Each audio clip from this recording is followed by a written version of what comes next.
సమాచారం ఇచ్చిన తర్వాతే ప్రభుత్వ భూముల్లో వెలిసిన అక్రమ నిర్మాణాలపై హైడ్రా సహకారంతో కూల్చివేతలు చేపట్టామని అమీన్పూర్ తహసీల్దార్ రాధా చెప్పారు. ఈ భవనాలపై 2022 నుండి రెవెన్యూ శాఖ పోరాటం చేస్తుందని, పలుమార్లు కూల్చివేసిన ఆ యాజమాన్యాలు పట్టించుకోకుండా నిర్మాణాలు చేశారని అన్నారు. సంగారెడ్డి జిల్లా అమీన్పూర్ తహసీల్దార్ కార్యాలయంలో మీడియా సమావేశం ఏర్పాటు చేసిన తహసీల్దార్ రాధా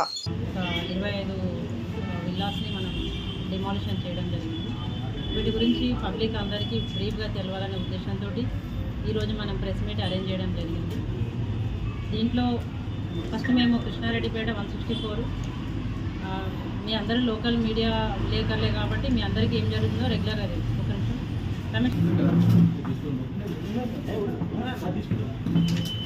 ప్రింట్ ఎలక్ట్రానిక్ మీడియా ద్వారా మేము పబ్లిక్కి చెప్పేది ఏంటంటే, నిన్న మనం హైడ్రా నేతృత్వంలో డిమాలిషన్ చేసినటువంటి 164 కానీ, తర్వాత పటేల్గూడలో 12 సర్వే నెంబర్ గవర్నమెంట్ సర్వే నెంబర్లో డిమాలిషన్ చేసిన బిల్డింగ్స్ అన్నీ కూడా మనం ప్రాపర్గా నోటీసులు ఇచ్చి, తర్వాత గవర్నమెంట్ ల్యాండ్ అనే వివిధ పత్రికలలో ప్రచురితమై, తర్వాత సర్వే చేయించి పై అధికారుల అనుమతి తీసుకొని దాని మీద అనుమతులు ఏముంటుంది వాటికి క్యాన్సిల్ చేయించి, తర్వాత వాళ్ళకి సమయం ఇచ్చి చేయడం జరిగింది. అవన్నీ కూడా అన్ఆక్యుపైడ్, అది ఎక్కడ కూడా ఆక్యుపెన్సీ జరగలేదు. జరిగిన బిల్డింగ్స్ మనం వదిలేయడం జరిగింది. అయితే ఇక్కడ మనము కృష్ణారెడ్డిపేట 164కు సంబంధించి మీకు బ్రీఫ్ చేయాలనుకుంటున్నాను.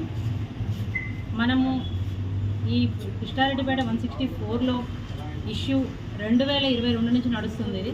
ఇది ఇవాళ 2024లో మనం సడన్గా కూలగొట్టిన బిల్డింగ్ కాదు. అతను 2022 నుంచి అతను 165, 166 అనేవి పట్టా నెంబర్లు. దాని పక్కన ఆనుకున్నటువంటి 164 అనేది ప్రభుత్వ సర్వే నెంబర్, 44 ఎకరాలు ఉంటుంది. అయితే అతను 165, 166 ప్లాట్లు నెంబర్లతో, అంటే ఒకరు 92 ప్లాట్ నెంబర్ ఉంది, ఒకరికి 90 ప్లాట్ నెంబర్ ఉంది.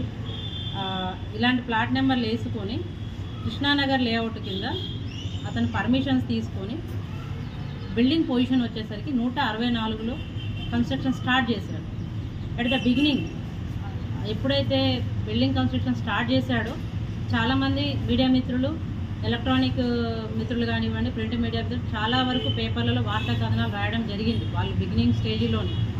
అప్పుడు మనం ప్రాపర్గా ఎంక్వైరీ చేయించి అతనికి నోటీసెస్ కూడా ఇవ్వడం జరిగింది. 10/5/2023 నాడు జీపీ నుండి నోటీస్ ఇచ్చారు, ప్రాపర్ నోటీస్ ఇవ్వడం జరిగింది. దాని తర్వాత 16/10/2023 నాడు కూడా జీపీ నుంచి ఒక నోటీస్ ఇవ్వడం జరిగింది. తర్వాత 28/10/2023 నుంచి కూడా వాళ్ళకు డిపిఓ గారు రిపోర్ట్ తీసుకొని మళ్ళీ నోటీస్ ఇవ్వడం జరిగింది.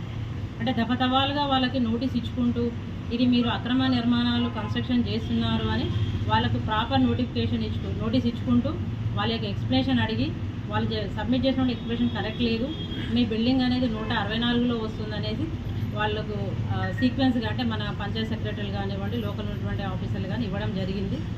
దాని తర్వాత మేము 23/24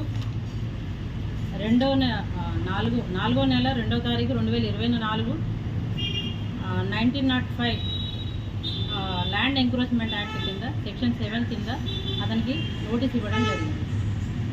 దాంట్లో ముఖ్యంగా రఫీ, మధుసూదన్, కళ్యాణ్ అనే అతను వాళ్ళు అక్కడ బిల్డింగ్ కన్స్ట్రక్షన్ చేస్తున్నట్టు మాకు లోకల్ ఎంక్వైరీలో తెలవడం, తర్వాత పంచాయత్ సెక్రటరీ ఇచ్చిన నోటీసుల ప్రకారం ఉన్నట్టు తెలవడంతో మేము ఆ రోజు అతనికి నోటీస్ ఇవ్వడం జరిగింది. నోటీస్ కంటే ముందుగా అతనికి చాలాసార్లు 2020 నుంచి కానీ 2023 నుంచి కానీ అతనికి సీక్వెన్స్గా ఇది మీరు కట్టకూడదు అని మనము తహసీల్ ఆఫీస్ నుంచి కానీ గ్రామ పంచాయతీ ఆఫీస్ నుంచి కానీ అతనికి కట్టకూడదు అనేది చెప్పి ఉన్నాము. దాని తర్వాత మేము అడిషనల్ కలెక్టర్ గారి ఆధ్వర్యంలో 23/5/2024 కూడా అదనపు collector, local bodies sir, MPDO గారు, మేము మా ఆఫీస్ నుంచి అందరం వెళ్ళి అక్కడ మీరు కన్స్ట్రక్షన్ చేయకూడదు అని బోర్డ్స్ ఏర్పాటు చేశాము. పెయింట్ తోటి అక్కడ ప్రభుత్వ భూమి అని రాయించాము. తర్వాత అతను కోర్టుకు వెళ్ళడం జరిగింది. కోర్టు నుంచి అతను నాట్ టు ఇంటర్ఫియర్ ఆర్డర్స్ తెచ్చుకోవడం జరిగింది. అయినప్పటికీ కూడా స్పీడ్గా బిల్డింగ్ కన్స్ట్రక్షన్ జరగడంతో మేము కూడా ఫస్ట్ లెవెల్లో అందరు చూసారు, మేము అప్పుడు అందరి మీడియాకు పెట్టాము. First floor, second floor gas cutter తోటి కట్ చేయించాము. 3 బిల్డింగ్లు కూడా కట్ అయ్యాయి. ఫస్ట్ ఫ్లోర్, సెకండ్ ఫ్లోర్ కూడా కట్ చేయించాము. తర్వాత కింద ఉన్నటువంటి బేస్మెంటల్ లెవెల్లో ఉన్నటువంటి వాల్స్ కట్ చేయడం కూడా జరిగింది మన అందుబాటులో ఉన్న జేసీబీలతోటి. పోయిన తర్వాత అతను నాట్ టు ఇంటర్ఫియర్ ఆర్డర్స్ ఉన్నప్పుడు ఇట్లా ఎంఆర్ఓ గారు ఇట్లా గ్రామ పంచాయతీ సిబ్బంది వచ్చినని వాళ్ళు అతను కంటెంప్ట్కి వెళ్ళాడు. ఆ కంటెంప్ట్కి వెళ్ళినప్పుడు మేము ప్రాపర్గా కోర్టుకు మేము సబ్మిట్ చేయడం జరిగింది, కౌంటర్ దాఖలు చేయడం జరిగింది, మేము ప్రాపర్గా ఆన్సర్ చేయడం జరిగింది. ఎందుకంటే ఈ నిర్మాణాలన్నీ కూడా కోర్టుని మిస్లీడ్ చేస్తూ కోర్టుకు తప్పుడు ధృవీకరణలు అంటే 165 సర్వే నెంబర్ 166లో ఉన్నట్టు తప్పుడు ధృవీకరణ చూపించుకుంటూ కోర్టును కూడా తప్పుదారి పట్టిస్తూ అతని నిర్మాణాలు మాత్రం 164లో ఉన్నట్టు మేము సర్వే రిపోర్ట్ ద్వారా కోర్టు ఉన్నప్పుడు ప్రాపర్గా మనకి ఇన్ఫర్మేషన్ వచ్చేది. ఇప్పుడు మనకి కింది స్థాయి సిబ్బంది లేకపోవడం వల్ల తొందరగా ఇన్ఫర్మేషన్ రావట్లేదు. బట్ ఇప్పుడున్న పంచాయత్ సెక్రటరీ కూడా ప్రాపర్ ఇన్ఫర్మేషన్ ఇస్తున్నారు. వాళ్ళకు కూడా గవర్నమెంట్ ల్యాండ్కి సంబంధించినవి మేము పెడుతున్నాము, వాళ్ళు కూడా ప్రాపర్ ఇన్ఫర్మేషన్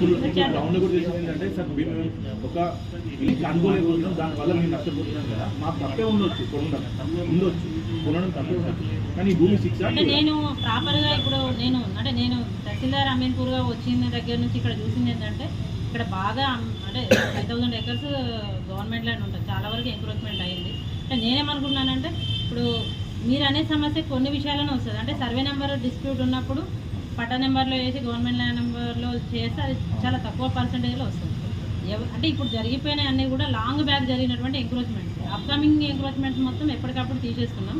పెండింగ్ గ్యాప్ ఎక్కడ వస్తుందంటే 2 సర్వే నెంబర్లకు మధ్య డిస్ప్యూట్ ఉన్నప్పుడు మనం డిమార్కేట్ చేయాల్సి ఉన్నప్పుడు మాత్రమే అక్కడ గ్యాప్ వస్తుంది. అంటే సర్వే చేసి ఏడీ గారితో సర్వే చేయించి ప్రాపర్ మనం డిమార్కేషన్ చేసుకొని కరెక్ట్గా గవర్నమెంట్ ల్యాండ్లోకి వస్తుంది అంటేనే మనం ప్రొసీడ్ అవ్వాల్సి ఉంటుంది. ఒకవేళ అది పట్టా ల్యాండ్లోకి వస్తున్నప్పుడు మనం దాన్ని అసలు కన్స్ట్రక్షన్గా ఫస్ట్ 164 అనేది 44 ఎకరాలు ఉంది. చాలా వరకు ఎంక్రోచ్మెంట్ జరిగిపోయింది, ఇంకా కొద్దిపాటు మాత్రమే ఉంది, అది కూడా సర్వే చేసినాము. అయితే లాంగ్ బ్యాక్లో ఎంక్రోచ్ అయినటువంటి వాటిని ఇప్పుడు కూల్చడం అనేది ఇప్పుడు మాకు అంటే గవర్నమెంట్ డిసిషన్ తీసుకోలే దాని మీద జరగదు. ఇవన్నీ కూడా అప్కమింగ్ కొత్త కన్స్ట్రక్షన్స్, అండర్ కన్స్ట్రక్షన్స్, మనం ఆపుతున్న కన్స్ట్రక్షన్స్ అంటే డైలీ బేస్ మీద వాటిని ఆపడము, తర్వాత అండర్ కన్స్ట్రక్షన్లో ఉన్న వాటిని మాత్రం ఇమీడియట్గా తీస్తున్నాం. వాళ్ళు ఎంక్రోచ్ అయ్యి ఒక గత 10-15 సంవత్సరాలు అవుతుంది అని అంటే అవి వాటి విషయంలో ప్రభుత్వం ఎట్లా డిసిషన్ తీసుకుంటే కన్స్ట్రక్షన్ చేశారు. వాటికి సంబంధించి కూడా ఇది 1 డేలో కాదు జరిగింది. ఇది ఎప్పుడైతే ఇది ఇల్లీగల్ లేఅవుట్ అంటే వాళ్ళు ప్రాపర్గా 6వ సర్వే నెంబర్లో వాళ్ళు పర్మిషన్స్ తీసుకున్నట్టు మనకు తెలుస్తుంది. ఎందుకంటే 6 అనేది పట్టా ల్యాండ్, 12 అనేది గవర్నమెంట్ ల్యాండ్. దీంట్లో 208 సర్వే నెంబర్ ఐలాపూర్ విలేజ్కి వచ్చి కూడా బార్డర్లో ఉంటుంది ఇది. కాబట్టి 12, 208 సర్వే నెంబర్లు 2 కూడా గవర్నమెంట్ సర్వే నెంబర్లు, 6 అనేది పట్టా సర్వే నెంబర్. ఈ పట్టా సర్వే నెంబర్లో అతనికి పర్మిషన్ వచ్చింది, ఇచ్చారు. బట్ అతని పొజిషన్ వచ్చేసరికి 12 సర్వే నెంబర్లు కాదు, 12లో కానీ 208లో కానీ అతనికి ఎటువంటి అనుమతులు లేవు.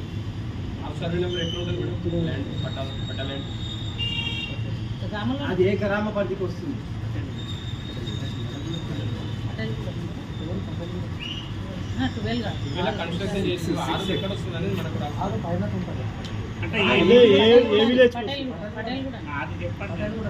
పటేల్ కూడా కృష్ణారెడ్డిపేట విలేజ్ పటేల్ కూడా.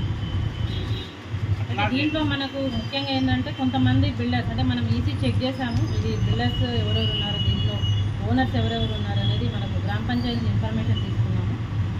చాలా వరకు గోపాల్ రెడ్డి, తర్వాత నారాయణ రెడ్డి, కోటేశ్వరరావు, మాధవ్ రెడ్డి, భాను ప్రకాష్, ఈ విధంగా కొంతమంది పేర్లు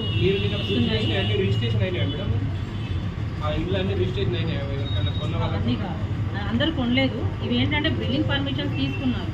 ఇతను వేసిన లేఅవుట్ మొత్తం కూడా 44 హౌజెస్ అంటే అతను లేఅవుట్ మా పరిధిలోకి వచ్చి అంటే గవర్నమెంట్ సర్వే నెంబర్లోకి వచ్చి 44 ఓపెన్ ప్లాట్స్తో కలిపి 44 ఉన్నాయి అక్కడ. అతను ఇల్లీగల్ లేఅవుట్ చేసిందంట. దాంట్లో వచ్చేసి 38 సెక్టర్స్ ఉన్నాయి అక్కడ. మనం నిన్న డిమాలిషన్ చేసింది 26, మిగతావి ఒక 5 బిల్డింగ్స్ మాత్రం అక్కడ ఆల్రెడీ వచ్చి ఉన్నారు. కాబట్టి మనం చేయలేకపోయినాం. అయినా కూడా వాళ్ళకి మళ్ళీ ప్రాపర్గా నోటీస్ ఇచ్చి ఆల్టర్నేట్ చూసుకోమని ఆ బిల్డింగ్స్ కూడా డిమాలిషన్ చేయడం జరుగుతుంది. తర్వాత 26 మాత్రం డిమాలిషన్ చేసినాము. ఇంకొక 12 మాత్రం వాళ్ళకు గవర్నమెంట్ పర్మిషన్ ఉంది, ప్రొసీడింగ్స్ ఉన్నాయి. అప్పట్లో మా గ్రామ పంచాయతీలో మా ల్యాండ్స్ పోవడం వల్ల ఇక్కడ ఆల్టర్నేట్ ఇచ్చారు అని ప్రొసీడింగ్స్ చేశారు. ఆ బిల్డింగ్స్ మనం చేయలేకపోయినాం. అయితే దీంట్లో కూడా ఎవరైతే పర్మిషన్స్ ఇచ్చారో అంటే జీపీ లేఅవుట్లో మనకు ఏదైతే వీళ్ళు పర్మిషన్ ఇచ్చారన్నారో ఆ పర్సన్ మీద కూడా యాక్షన్ తీసుకోవడం జరిగింది. అతను సస్పెండ్ చేయడం కూడా జరిగింది గ్రామ పంచాయతీ సెక్రటరీని. ఇదంతా కూడా ఉమామహేశ్వర్ అయితే ఇదంతా కూడా పేపర్లలో వచ్చింది, అందరికీ తెలుసు. ఉమామహేశ్వరరావు సస్పెండ్ అయ్యాడు, 12వ సర్వే నెంబర్లో ఇల్లీగల్ లేఅవుట్ వేశారు. ఇవన్నీ కూడా 6 సర్వే నెంబర్ వేసి రిజిస్ట్రేషన్ జరుగుతున్నాయి అని ప్రాపర్గా అంటే మన పత్రికలలో వచ్చిన కథనాలు వచ్చినాయి, అందరికి తెలిసి ఈ విషయం. అప్పుడు కూడా మనము నోటీసెస్ సర్వ్ అయినా అండర్ కన్స్ట్రక్షన్లో ఉన్నప్పుడు కూడా నోటీసెస్ సర్వ్ అయినా తర్వాత అతను కోర్టుకు వెళ్ళడం జరిగింది. 6వ సర్వే నెంబర్ మీద స్టేటస్ కో తెచ్చుకోవడం జరిగింది. మనం దానికి కూడా ప్రాపర్ ఆన్సర్ ఇచ్చున్నాము. మన రీసెంట్గా 7వ నెల అంటే 22/7/2024 తారీఖు ల్యాండ్ ఎంక్రోచ్మెంట్ యాక్ట్ ప్రకారం వాళ్ళకి ఏదైతే ఇల్లీగల్ లేఅవుట్ చేసి మనం ఫ్లాట్ చేసినామో వాళ్ళందరికీ కూడా నోటీస్ ఇచ్చినాము. నోటీస్ ఇచ్చి టైం ఇచ్చి తర్వాత వాళ్ళకి డిమాలిషన్ చేసుకోండి అనే ప్రాపర్గా చెప్పి మాత్రమే మనం దాంట్లో చేయడం జరిగింది. దాంట్లో కూడా ఎవరు రాలేదు, అంటే మనకు అన్ని హౌసెస్ అన్నీ కూడా వెకేటే ఉన్నాయి, ఏది కూడా ఆక్యుపైడ్ కాలేదు. ఆక్యుపైడ్గా ఉన్నటువంటి ఒక 5 హౌసెస్ మాత్రం మనం డిమాలిషన్ చేయలేదు, అవి అలాగే ఉన్నాయి. మాకు హెడ్ ఎస్పీ గారు ప్రాపర్గా వాళ్ళకి టైం ఇచ్చి ఆ టైం లోపల వాళ్ళకి ఆల్టర్నేట్ చూసుకున్న తర్వాత వాళ్ళని డిమాలిషన్ చేస్తామని చెప్పడం జరిగింది. ఇది మనం నిన్నటువంటి 2 ప్రాంతాలలో మన దగ్గర మన మండలంలో అయినటువంటి డిమాలిషన్స్. అయితే ఎక్కడ కూడా మనం 1 డేలోనూ నోటీస్ ఇవ్వడం తర్వాత ప్రాపర్ ఇంటిమేషన్ లేకుండా అట్లాంటివి ఏం జరగలేదు. మనం గత 2022 నుంచి 2023 నుంచి 2024 అంటే గత ఒక 2 years కాలము వాళ్ళకి తెలుసు, నోటీసులు ఇస్తున్నాము, వాళ్ళు రిప్లై ఇస్తున్నారు, కోర్టుకు వెళ్తున్నారు, కోర్టులో ఆర్డర్స్ తెలుసుకుంటాం. ఇవన్నీ తెలిసిన తర్వాత మాత్రమే మనం ఇవన్నీ జరుగుతున్న క్రమంలో నిన్న మాత్రమే వాళ్ళన్నింటినీ మనం డిమాలిషన్ చేయడం జరిగింది. ఇది బ్రీఫ్గా ఆ రెండు ప్రాంతాల్లో జరిగినటువంటి నిర్మాణాల గురించి. ఫర్దర్గా ఒకటి ఏంటంటే మేము మళ్ళీ ఫర్దర్గా ఎంక్రోచ్మెంట్ జరగకుండా కూడా ప్రతిసారి మేము డిమాలిషన్స్కి వెళ్ళినప్పుడు కూడా అక్కడ ఉన్న పబ్లిక్కి చెప్తున్నాము, మీడియా ద్వారా కూడా చెప్తున్నాము ఏంటంటే గవర్నమెంట్ ల్యాండ్ అనేది చూడండి, గవర్నమెంట్ ల్యాండ్లో ఎట్లాంటి అమ్మకాలు కొనగాలు జరగవు, అది ఓన్లీ ఎవరికైనా అసైన్మెంట్ ఇస్తే సాగు చేసుకోవడానికి మాత్రమే ఉంటుంది, అంతేగాని కమర్షియల్ నిర్మాణాలు కానీ రెసిడెన్షియల్ నిర్మాణాలు కానీ అసైన్ ల్యాండ్లో కూడా చేయకూడదు, తర్వాత గవర్నమెంట్ ల్యాండ్లో కూడా చేయడానికి రాదు. కాబట్టి పబ్లిక్ ఆ విషయంలో అవేర్ ఉండి మీకు ఎక్కడ సర్వే కావాలన్నా కూడా ఇంకేదైనా ప్రాబ్లమ్స్ ఉన్నా కూడా ఆఫీసర్లు అందరూ అటు మున్సిపల్ అధికారులు కానీ రెవెన్యూ అధికారులు కానీ మీ అందరికీ హెల్ప్ చేస్తారు. మీరు ప్రాపర్ ఇన్ఫర్మేషన్ కావాలన్నా, సర్వే నెంబర్లు కావాలన్నా, అది గవర్నమెంట్ నెంబర్ పట్టా నెంబర్ అని తెలుసుకోవాలన్నా కూడా మేము మీకు ఎప్పటికీ మేము సర్వీస్ ఇస్తాం. మీరు ప్రాపర్గా తెలుసుకున్న తర్వాతకే మీరు ఇళ్ళ నిర్మాణాలు కానీ అవి చేపట్టండి. ఒకవేళ తెలిసి ఎక్కడైనా నిర్మాణాలు బిల్డర్స్ కానీ మీకు చెప్పగానే మాకు ఆ డాక్యుమెంట్స్ ఒకసారి చూస్తే అవి లీగల్గా ఉన్నాయి, ఇల్లీగల్గా ఉన్నాయి, మున్సిపల్ వాళ్ళు చెప్తారు. సర్వే నెంబర్ కావాలంటే అది పొజిషన్ కరెక్ట్ అయినా కాదా అనేది మన సర్వేయర్ గారు ఉన్నారు, మీకు చూపించడానికి మాత్రం వస్తుంది. కాబట్టి ప్రజలందరూ కూడా అధికారులకు సహకరించి ఎవరైతే ల్యాండ్ గ్రాబర్స్ ఉన్నారో ప్రతినిత్యం ఇదే గవర్నమెంట్ ల్యాండ్ ఎంక్రోచ్మెంట్ చేయాలి, దాన్ని అమ్ముకోవాలి, ఒక రోజుతోటో ఈరోజు నోటీస్ ఇచ్చి రేపు గురి చేస్తున్నారు అని పబ్లిక్లకు ఈ మెసేజ్ వెళ్తుంది. కాబట్టి అట్లా జరగలేదు.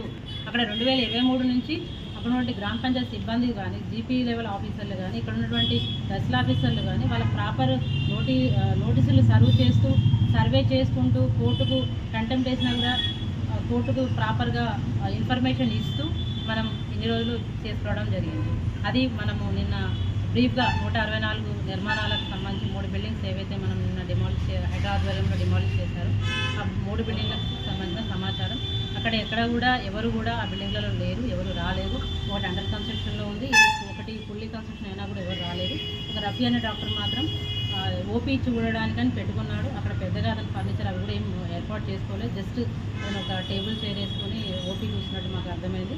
తర్వాత అతను సామాన్ అతను తీసుకెళ్ళిపోయాడు. తర్వాత డిమాలిషన్ చేయడం జరిగింది. ఎవరికి ఎలాంటి అవాంతరాలు కలగకుండా చుట్టుపక్కల వాళ్ళతో సేఫ్టీ మెజర్స్ తీసుకుంటూ చుట్టుపక్కల ఇళ్ళని కూడా అందరినీ వెకేట్ చేయించుకుంటూ ప్రాపర్గా వాళ్ళు చేయడం జరిగింది. ఇది మనం 164 కృష్ణారెడ్డి పేరుకు సంబంధించింది.